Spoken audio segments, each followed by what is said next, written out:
तो देखिए, प्रधानमंत्री नरेंद्र मोदी इस वक्त पोलैंड में मौजूद हैं। वैसे उनकी इस विदेश यात्रा को लेकर पूरी चर्चा यूक्रेन पर फोकस्ड है। अब से कुछ देर में प्रधानमंत्री मोदी जब पोलैंड से यूक्रेन के लिए रवाना होंगे तो 20 घंटे के सफर के बाद वो जेलेंस्की के शहर कीव पहुंचेंगे। अगले 24 घंटे में यूक्रेन युद्ध को लेकर क्या कुछ हो सकता है, इस पर पूरी दुनिया की नजर बनी हुई है।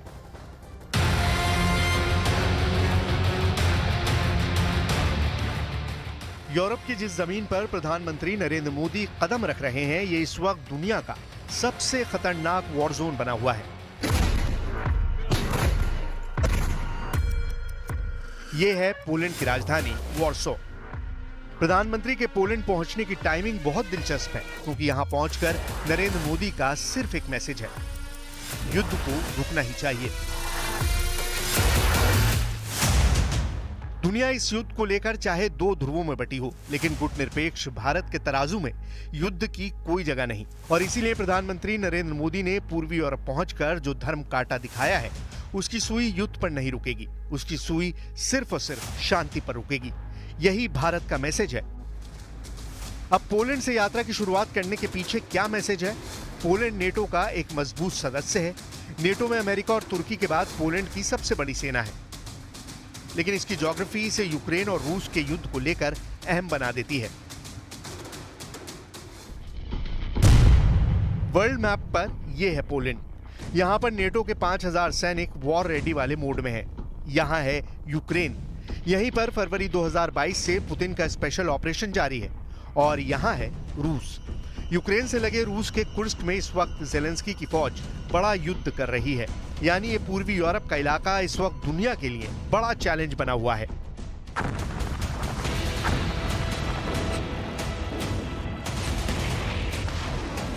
क्योंकि यूक्रेन और रूस का युद्ध रुकने का नाम नहीं ले रहा, बल्कि भड़कता जा रहा है। ऐसे हर एक हमले पर युद्ध ना रुकने की मोहर लगी हुई है, लेकिन इसी जंग को रोकना एक चुनौती भी है। जिसमें अमेरिका से लेकर तुर्की और चीन से लेकर ब्रिटेन तक हर ताकत इस युद्ध को रोकने में न सिर्फ फ्लॉप साबित हुई है, बल्कि इन्होंने तो इस युद्ध में पेट्रोल डालने का काम किया है।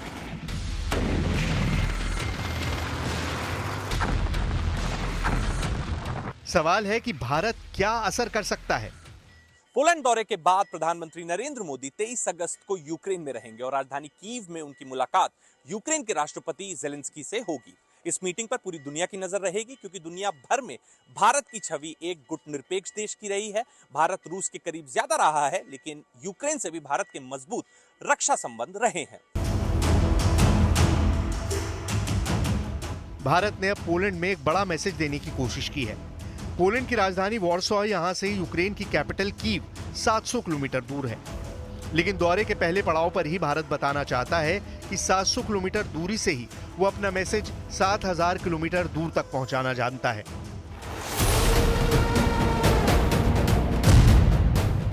जी हां, पोलैंड की राजधानी वॉर्सो की अमेरिका के वॉशिंगटन डीसी से दूरी 7000 किलोमीटर है। और अब भारत बता रहा है कि दुनिया की सबसे हॉट लोकेशन का हल डिप्लोमेसी से ही निकाला जा सकता है।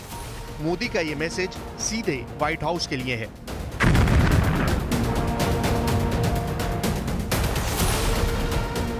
इस वक्त यूक्रेन की सेनाएं रूस के कुर्स्क में युद्ध लड़ रही हैं।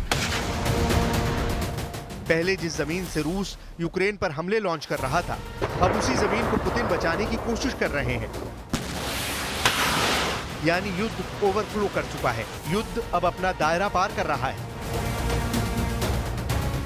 अगर ये यूक्रेन और रूस की सीमा लांघ सकता है, तो ये पोलैंड और यूक्रेन के बॉर्डर तक रुका रहेगा। इसकी गारंटी कौन देगा?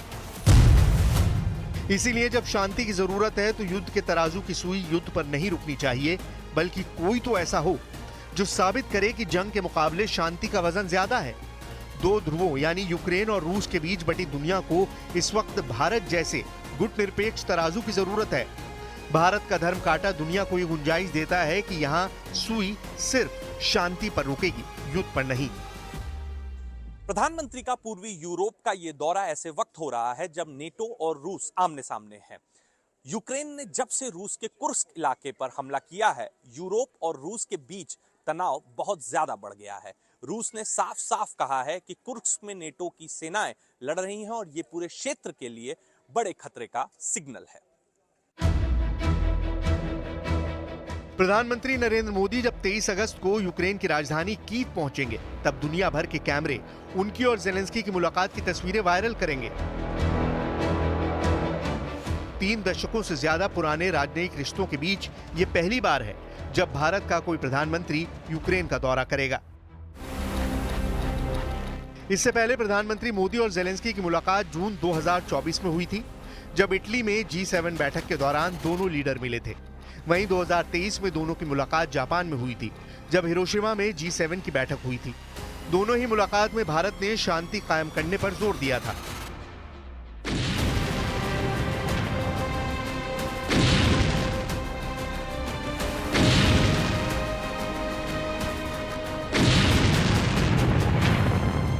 लेकिन इस वक्त जेलेंस्की की फौज ने रूस के अंदर कोहराम मचाया हुआ है। कुर्स्क में बहुत खतरनाक युद्ध चल रहा है। पुतिन और जेलेंस्की की सेना पॉइंट ब्लैंक रेंज पर लड़ रही है। रूस का दावा है कि उसने यूक्रेन के अब तक करीबन 2000 सैनिकों को मार गिराया है और अब उसकी पूरी फोर्स की सप्लाई लाइन काटने के साथ रूस का फोकस जेलेंस्की को बड़े जाल में फंसाने पर है, ताकि यूक्रेन बिना शर्त के रूस के सामने सरेंडर कर दे।